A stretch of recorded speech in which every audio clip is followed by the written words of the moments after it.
What's your advice to actors on finding their character? Finding their character within a certain script or within who they present as the full person of who they are? The latter. The latter, okay. My advice on that is to be open to it. To really, I mean, the cliche is you're enough, you are enough. The cliche, that's kind of true, but it's only true if what you're presenting is examined and nuanced and interesting. You know, there's kind of a showbiz life, there's a backstage life, and then there's life. And my advice is to get involved in life. Do something real. And, you know, certain people are just more inherently interesting than others. This is human nature.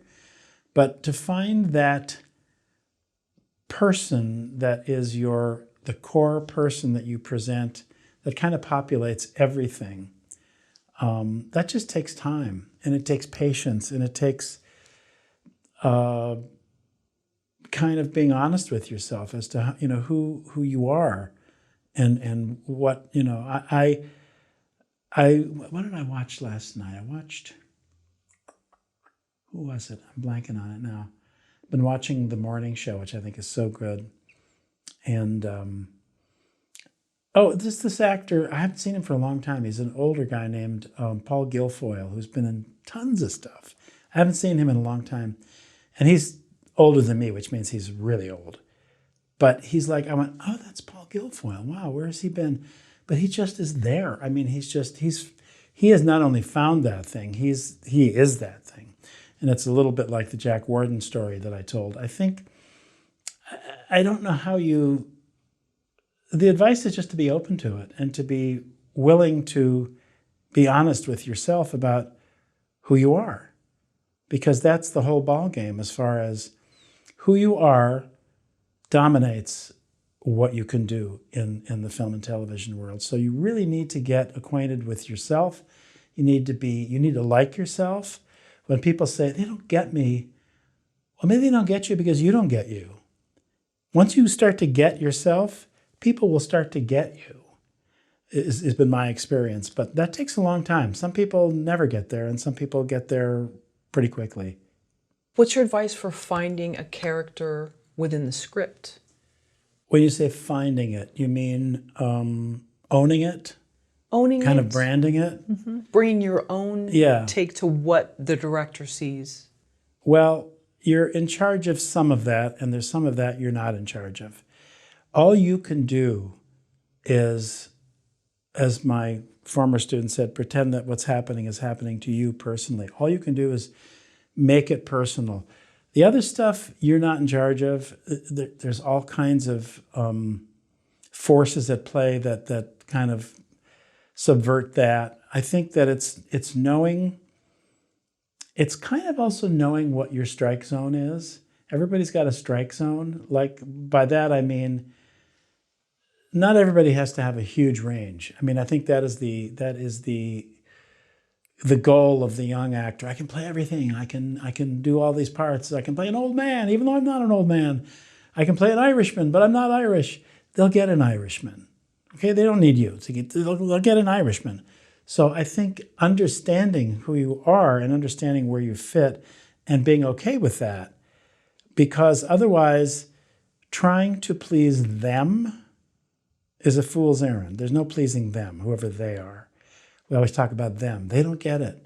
They don't get me. Well, they don't get you because you're not present and you're not bringing yourself to the work. And it sounds complicated. It's really simple. But until you make that turn, until you make that pivot as an actor, understanding, not just paying lip service to, but understanding that you are enough, if the you that is presented is fully examined and interesting, then it becomes easier. But otherwise, it's this, you know, trying to please them.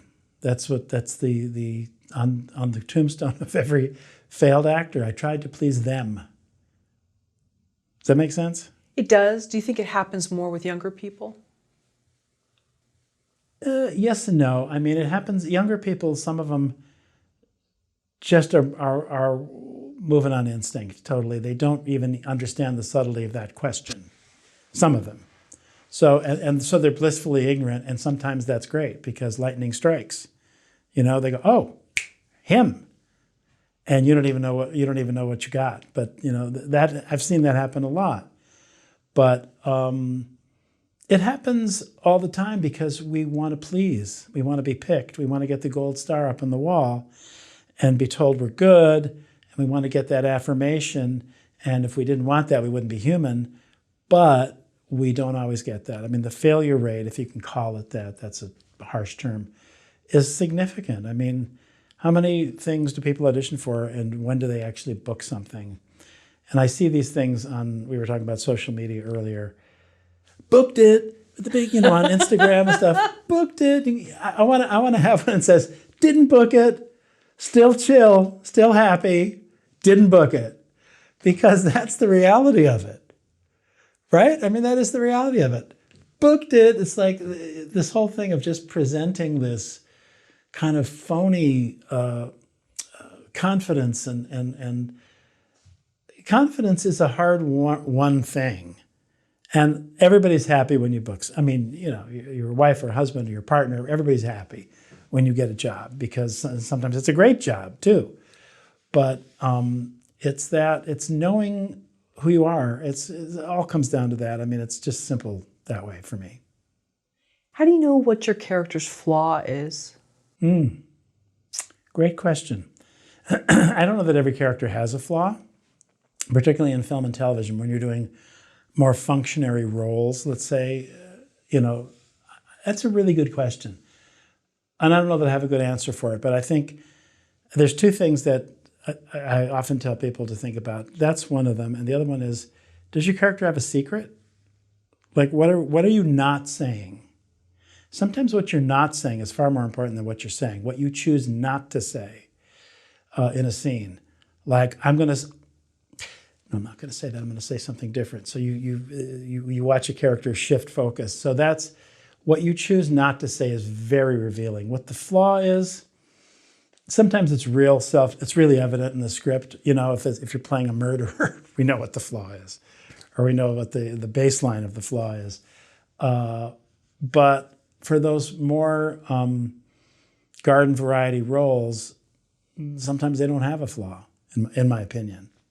If we took that scene where I'm the HR manager or Love your that scene. superior writer, and maybe I don't want to let you know that IT's been in your computer, so I need to talk to you.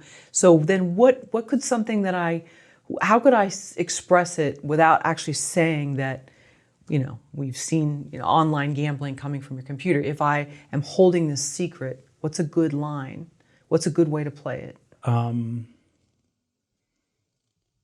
Great question. Like, almost like starting out, I think, not as a performance evaluation, but I just want to talk to you about, what's going on. Are you happy? Things good? Good. Take a look at this. Does this look familiar to you? Show him something. He's mortified. What is that? Gambling. You doing that here or are you doing that at home? Both places.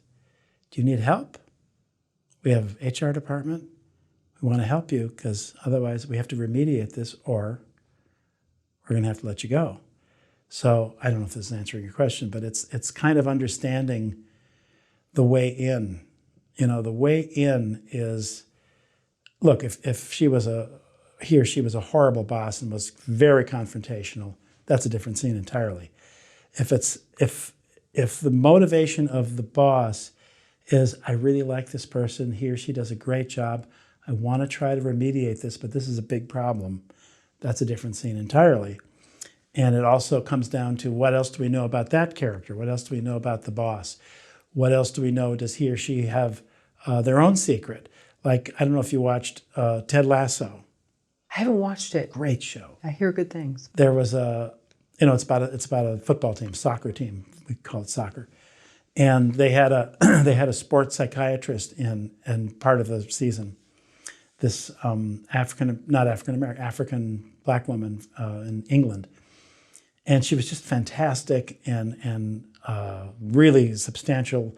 And then we find out later on she's got a drinking problem that's very well hidden. So does the actor have to play that from the very beginning? The actor has a secret. The character has a secret. The character has a substance abuse problem, but the character is also in a position of authority and reverence. She's a mental health professional. She should be above reproach, but she's not. She's a human being. Sure. So depending of the vagaries and the subtlety of the script, but some stuff is just cut and dry and very flat that way. B- writing is what I call that. Right, interesting. So then I'm sort of confronting you on your secret, but let's say I have a shopping addiction. Yeah. But I don't want anyone to know that. So I feel uneasy about confronting you. Exactly. Okay, interesting. Yeah.